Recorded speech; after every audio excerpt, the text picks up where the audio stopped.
ካዛንቺስ አካባቢ የሚገኝ ባለ 3 መኝታ የረዳት ክፍል ያለው እንደዚህ ሰፊ ኪችን ያለው አፓርትመንት ነው። እዚህ ጋር ደግሞ የረዳት ክፍል ከነ መታጠቢያዋ ይኖራል። እንደምታዩት ቬንቲሌሽኑ አሪፍ ነው የኪችኑ። እዚህ ጋር ደግሞ መኝታ ቤቶቹ እናገኛለን። በዚህ ኮሪደር መኝታ ክፍሎቹ እናገኛለን። አንደኛው መኝታ ቤት ይህን ይመስላል። ቁምሳጥን ተገጥሞለታል።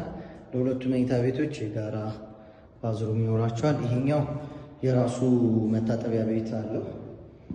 እንዲሁም ልብስ መቀየሪያ ቦታ እንደምታዩት ተለቅ ያለ ይኖረዋል። ለኑሮ በጣም አመቺ የሆነ ምንም የአስፋልት ምን ድምጽም እንዳይሰማም ደግሞ ከአስፋልት ግልባጭ ያለ ቦታ ላይ የተሰራ ነው። ታች በምናስቀምጠው ስልክ ይደውሉልን። መልካም ጊዜ